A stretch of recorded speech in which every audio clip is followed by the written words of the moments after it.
오늘 복음에서 요한은 몹시 속이 상해서 예수님께 돌아와 아뢰입니다.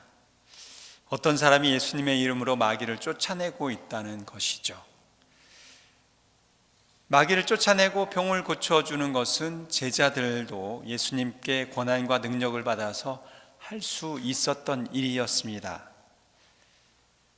그런데 바로 오늘 복음 이전에 보면 제자들은 벙어리 영을 쫓아내달라는 사람들의 청을 들어주려고 기적을 행하려고 했지만 행할 수가 없었습니다.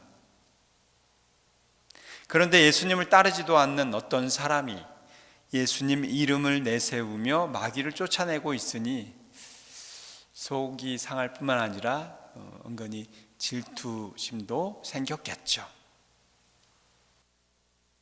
복음 속에서 사람들에게 예수님의 이름으로 마귀를 쫓아내는 그 사람은 예수님의 능력을 체험했거나 어디선가 그런 예수님의 기적을 목격했던 사람이 아닐까 싶습니다.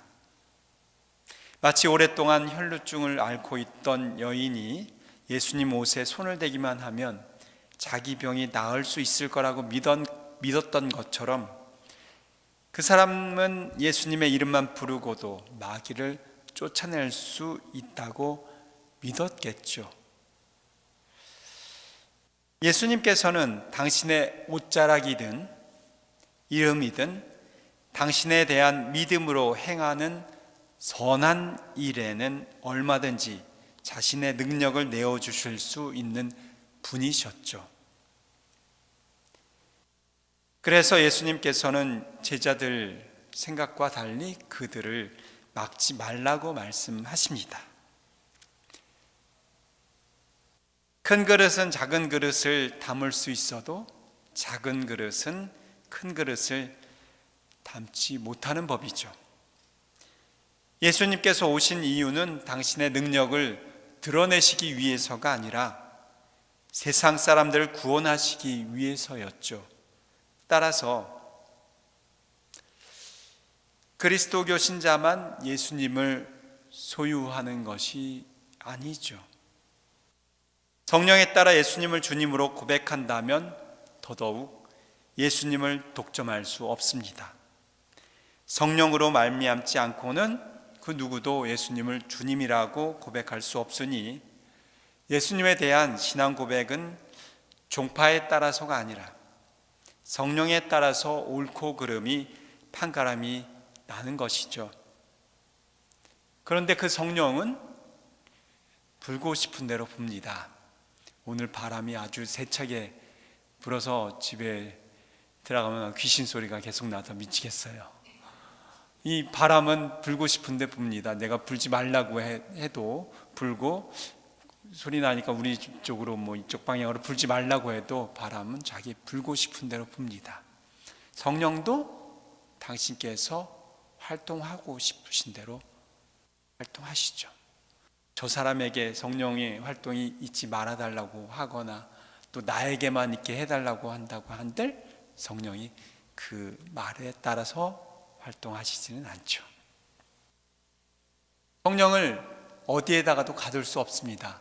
우리 성당 안에서만 당신의 활동을 일으켜 주시고 우리 성당 안에 있는 사람들을 통해서만 착한 일을, 선한 일을, 또 기적과 같은 좋은 일이 일어나길 바란다면 어쩌면 오늘 복음에 나온 요한 사도와 같겠죠.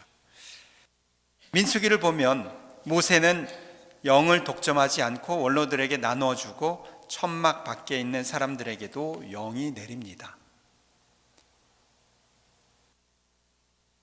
영은 천막 안에 가둘 수 없는 것이기 때문이죠. 그러므로 우리도 영으로 말미암아 예수님을 고백한다면 교리 안에 예수님을 가둬서도 안 되고 제도 안에 예수님을 가둬서도 안 되고 교파 안에 예수님을 가둬서도 안 되고 이념 안에 예수님을 가둬서도 안 됩니다. 또 직분 안에 예수님을 가둬서도 안 됩니다. 예수님께 대한 신앙이 널리 퍼져나가려면 우리의 독점으로부터 예수님을 해방시켜 드려야 하죠. 그래서 한국에서는 이런 책도 있었습니다. 교회가 죽어야 예수가 산다. 얼마나 예수님의 올바름을, 예수님의 그 많은 어떤 구원의 행동을 교회 안에서만 이루어진다라고 생각했으면 그런 책이 나왔을까요? 교회가 죽어야 예수가 산다. 아마도 지금까지 살아온 모든 그리스도교 안에서 그런 부분이 있었기 때문에 오늘날 안에 그런 책이 나오고 또 많은 이들에게 읽혀지는 것이 아닐까 싶습니다. 예수님을 올바로 따르는 사람은 외골수처럼 편협한 생각이 빠지지 않으며 예수님처럼 모든 것을 품을 수 있는 큰 마음을 지니고 있습니다. 그런데 그러기 위해서는 바로 내 중심에 무엇을 두어야 하는가를 잘 생각해 봐야 됩니다.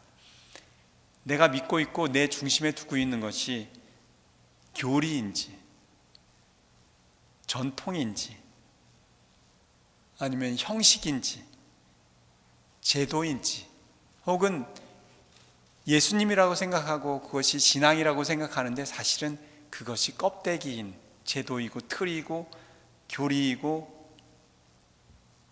형식일 수 있습니다. 우리는 거기에 매달려서 그것이 다인 줄 알고 그것이 중심으로 생각하고 살아갈 수 있겠죠. 그것이 아니라 정말 우리 중심에 예수님을 두었을 때 우리는 그러한 일들이 있을 때 유연하게 또 그런 모든 부분을 받아들이면서 살아갈 수 있겠죠. 과연 나는 예수님을 믿고 신앙생활을 한다고 하면서 정말 무엇을 중심에 두고 살고 있는지 다시 한번 돌아봐야 되겠습니다.